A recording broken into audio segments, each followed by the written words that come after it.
Hey J-Rock fans, this is Court with another music review for Project Licks. This time we're going to be talking about this bad boy right here. This is Plastic Tree's latest album, Hakusei. As you can see, this is the crazy big limited edition version. The first thing you will notice about this is the packaging. It's just really, really gorgeous. I don't know if you can really see that with all the reflective stuff. Slides out like this. Know why I love the fact that they did the inside too. I'm a big dork. But it comes with the CD. It's in this little guy. Obviously the detail on this is just gorgeous.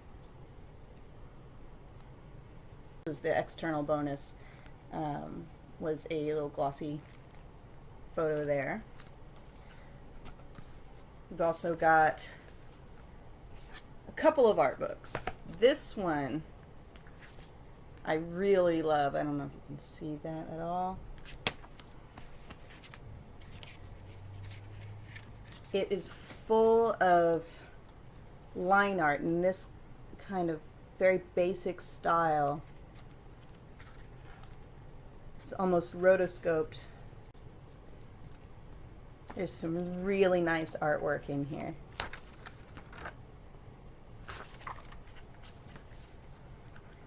That's kind of the bonus item here. There's also this giant thing is the liner notes. Open this up.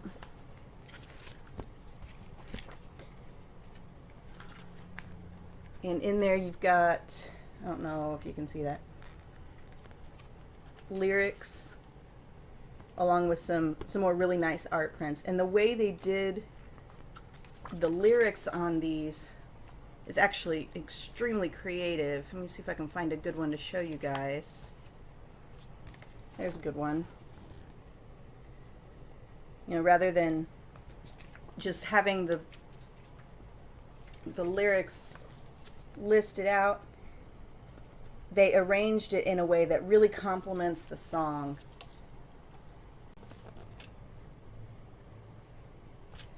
It's a really nice touch that helps, you know, this thing is just so detailed, and I can't get over how gorgeous this packaging is. And that all fits together just like that. It makes for a really, really beautiful box. It is really big though. This is not going to fit on your normal CD case, obviously. It even kind of sticks out from, I shelved it with my DVDs and it sticks out about that far off of the shelf. So it is kind of an awkward shape and size for your shelf, but it's just so gorgeous. I can't get over it.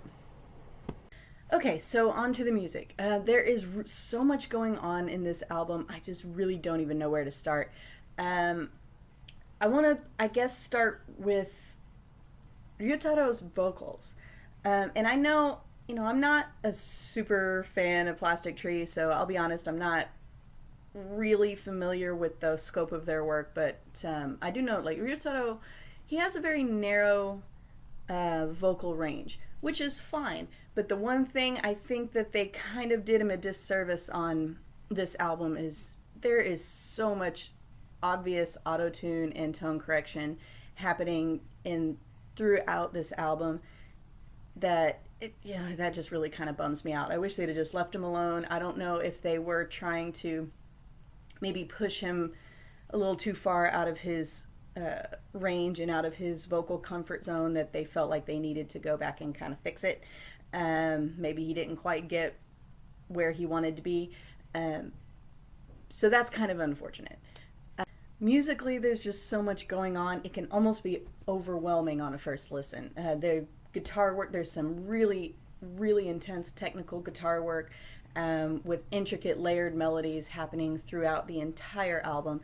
I've had it for a couple of weeks now, and I've listened to it quite a bit, and every time I listen to it, I discover something that I missed the first time around, which is a big plus for me. I love when musicians do that, when it's just so intricately layered that you can listen to it over and over and over again and always find something new. So that is a giant positive for me for this album. My favorite track on the album, I think, has got to be Hacienda. It is just a big noisy mess, which I absolutely love, and it's got a really catchy hook, and that's the one that really gets me moving in my seat. So that one for me is really the highlight of the album. One big glaring awful horrible point in the album that I really wish they hadn't done is during Hakusei, the title track of all things. There is at the very end this just god awful shrill noise. I don't know what that is, but it's just ear piercing. On my first listen, I remember listening to it and I'm like, oh yeah, this is nice. Yeah, I really like. Oh my god, make it stop! It's like I can be listening to the whole album all the way through and really enjoying it, but once it gets to the tail end of Hakusei, I'm like rushing to skip it. I don't know what that is, but it's terrible. I really wish they hadn't done that. Overall, this album has really a much more clunky, kind of noisy feel to it than I really would have expected from Plastic Tree. Like I said, I'm not, super familiar with their entire catalog of music, so I could be completely off base in that opinion, but I tend to think of them as being very gentle and melodic, and this one actually is a little more, I don't know, a little rougher than I would have expected, which is not a bad thing. I just kind of wanted to point that out for anyone that might be coming into the band new. I'm reminded of a quote by Tom Waits where he says, I like to hear beautiful melodies telling me terrible things. And that's always kind of the impression that I got from Plastic Tree, is that they're always kind of telling you a very dark story in a very beautiful way.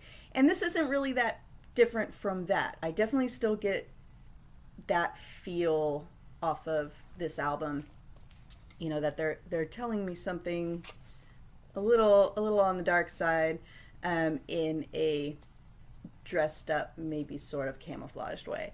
So, final verdict, I'm gonna say if you are a longtime fan of Plastic Tree, that it is definitely worth adding to your collection. It looks beautiful on the shelf.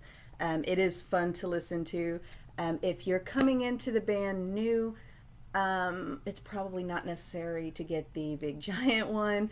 You're probably okay with the regular edition, and really honestly there's probably a better entry point into the band than this particular album, but it is definitely worth the money. As usual, we'll have all the links down below where you can purchase Hakusei and to their OHP and official YouTube channel. If you like this review, make sure to give it a thumbs up and hit the subscribe button down below so you don't miss any future reviews. I have a ton of new music coming, so there will be many, many more of these on the way. Don't forget to head over to the blog at projectlicks.ca for more news and interviews with all of your favorite bands. And that's a wrap. See you next time.